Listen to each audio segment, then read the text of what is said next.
I have images in my mind.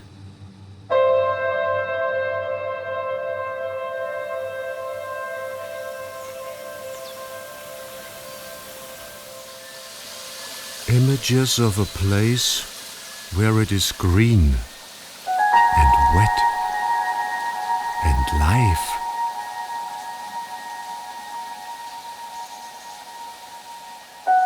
A river originating in a karst spring meandering through the marsh.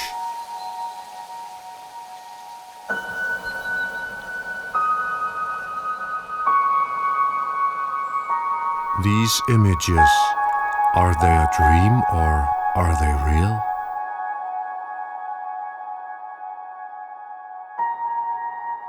Right now, I can't really tell.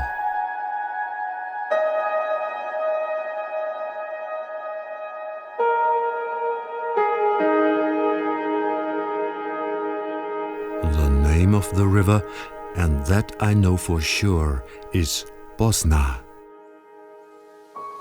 And the name of the city, which will shortly appear to the left of its course, corresponds more or less to the word palace in the Turkish language. I let myself drift into the city.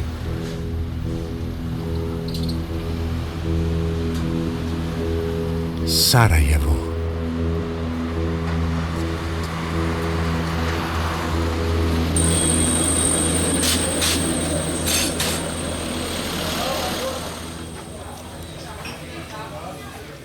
Right now I am in the ancient part of the town, Stari Grad, or, to be more precise, the century-old market of Bashcharshia, that encompasses the watering fountain of Sebil. In ancient times, the water was a welcome refreshment for travelers.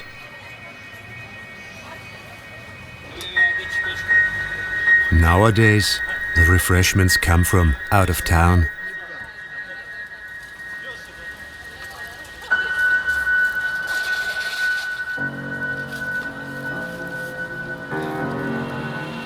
This is life in a world which seems familiar on first sight, but then turns out to be completely different from what we know. One thing seems to exist in abundance here for sure. Breathtaking views and insights.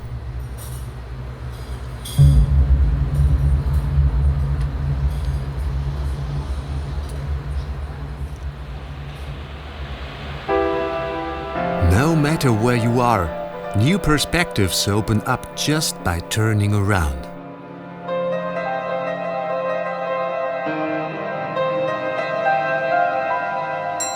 So there I am, looking from the balcony of a cafe on the 10th floor of a high-rise building, with an almost magic ease towards the cemetery beside the Churchicha Jamia Mosque.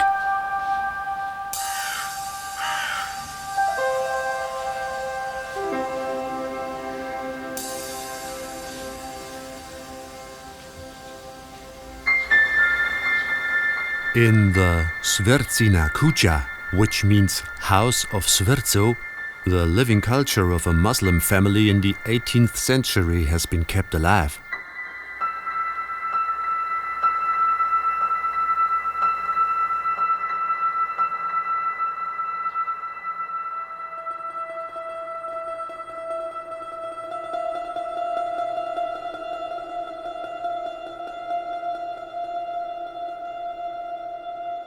It's quiet here, on top of the hill.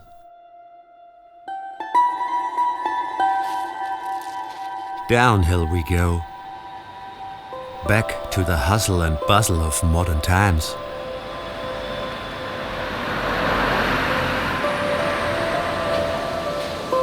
There is so much more to discover.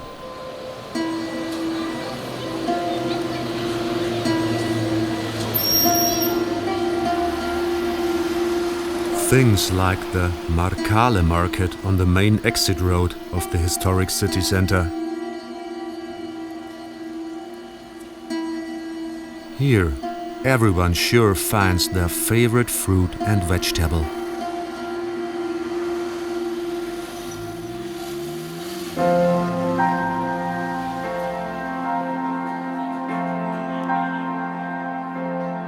Or some sort of abstract flowers. Like the Sarajevske Ruže, the roses of Sarajevo. They are meant as a reminder of the civilian dead by shell impacts during the 4-year siege of Sarajevo. Twice the Markale market was hit. Over 100 people lost their lives, hundreds were injured. They had planned to buy some vegetables. For 4 years, the city suffered under the war, with an average of about 300 shell impacts per day, so they say. The traces still are visible today. Here, for example, about 10 kilometers away, in the outskirts. From 1992 to 96, this place was considered the absolute zone of death. Sarajevo was completely surrounded by Serbian army groups. Nobody was free to move here, constantly running the risk of being killed.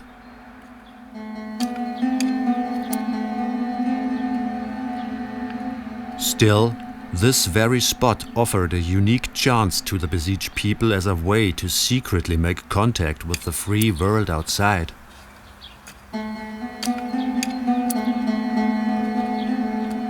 The take-off and landing strip of the neighboring international airport was the only bit in the circle of the siege that was not under attack. So the plan emerged to secretly dig a connecting tunnel underneath the landing strip, starting from here. The remains of the former exit can be visited today. 20 meters of the tunnel were reconstructed and can be visited. The tunnel had a length of about 800 meters, with a height of about 1.70 meters.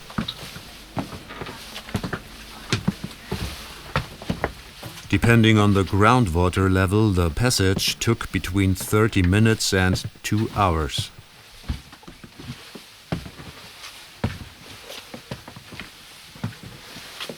If I went through the tunnel completely, I would come out in this brightly colored house back there, just beside the friendly potato farmer. Also right beside the airport is the housing complex Dobrinja. This looks like any other similar type of housing complex. Maybe a bit beat down, but still pretty normal. Doesn't it? There seems to be something in the air.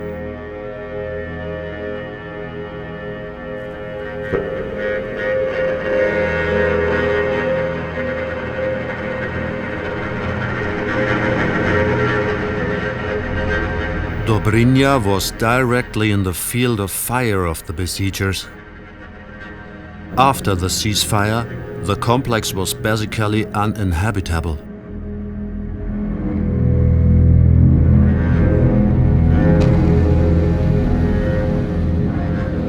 Every rock had to be turned over in the search for mines and live ammunition.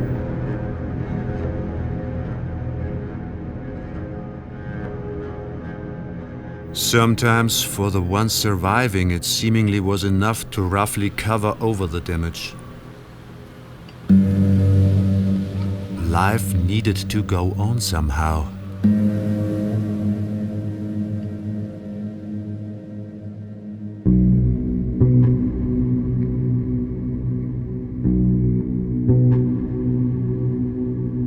Let's leave Dobrinja and Sarajevo for a moment and simply take one big step covering several hundred kilometers to the north, to the bridge across the Save River, in the vicinity of the city of Brčko.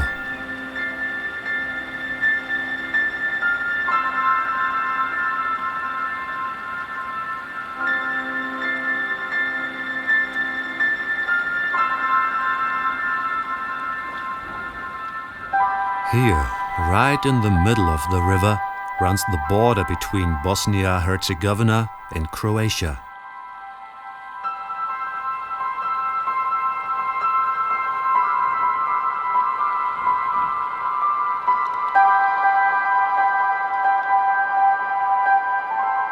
During the Bosnian War, this area included a highly embattled corridor linking the western and the eastern part of the Republic of Srpska. Serbian soldiers displaced or killed many of the Croatian and Bosnian inhabitants in the area.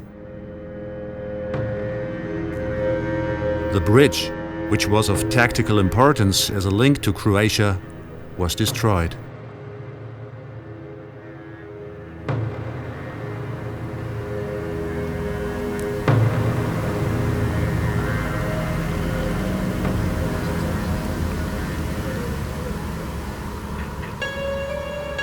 Back in Sarajevo, another breathtaking view, this time from the hill Trebević. Wide open and very exposed lies the city in front of the viewer. In a war, you only need a few soldiers with a steady eye on the cannons to start a blazing fire. For instance, in this big triangular building down there. Thousands of books in the state library there will feed it for days, and desperate citizens will try to catch single pieces of paper whirling through the hot air, risking their own lives.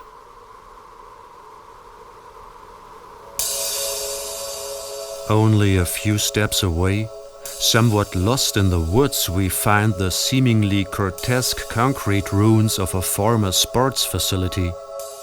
It's the Olympic bobsleigh and luge track of the 1984 Games. During the war, the Trebević mountain was occupied by Serbian artillery emplacements.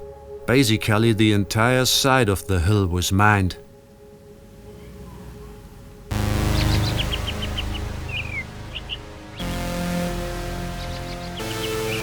A bit further to the west, on the foot of the mountain, we find the Jewish cemetery of Sarajevo.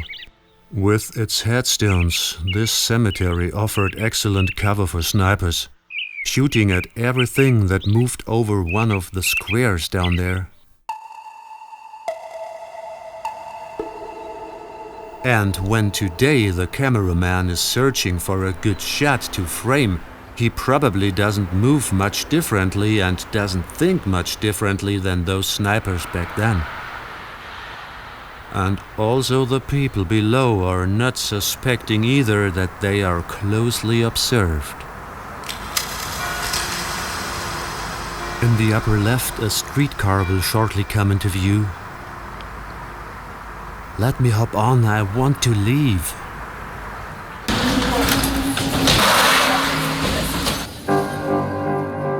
I'll stay with the Line 3 on its final round through the city. It runs the roughly 10 kilometers to Ildica, close to the Bosna river source, and from there back to the old market, Baščaršija.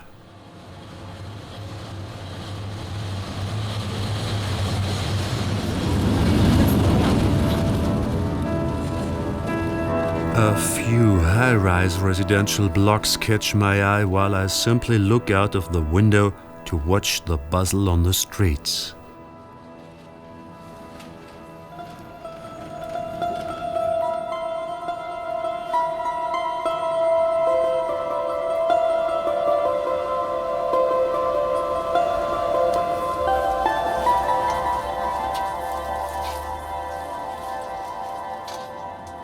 Again, I can see the high-rise buildings, but something about them seems to be different. From this side you can see that their outside walls were facing the front line on the Trebebuch hill.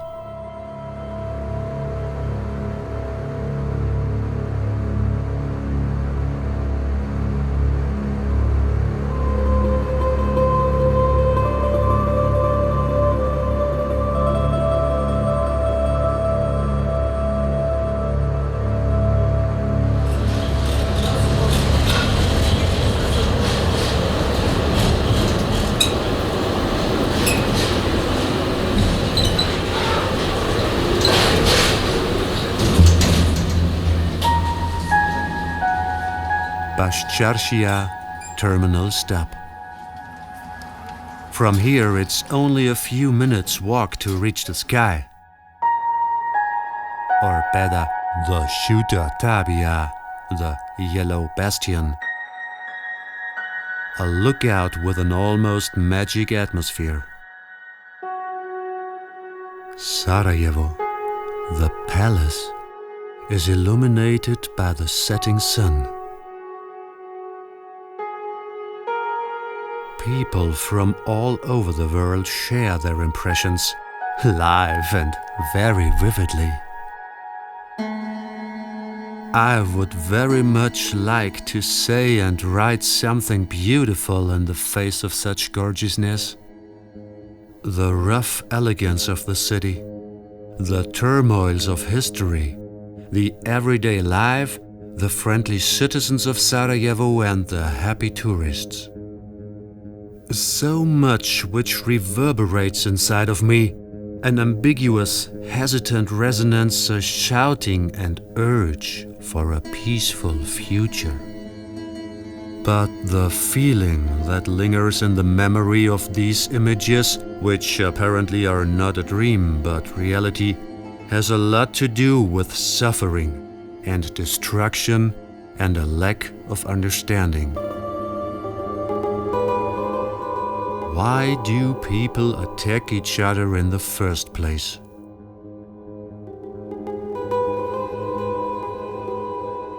Why do people want to become soldiers, going to war with their eyes wide open? Nobody likes to die, and I'm sure nobody likes to kill. Soldiers neither. But what is the reason for all this?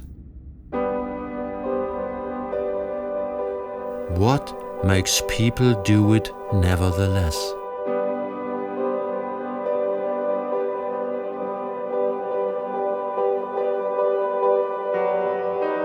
Sarajevo, you really got to me.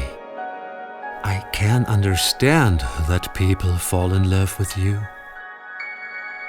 You are a crazily vivid hive full of grace and vibrance. And right in the middle of it, war.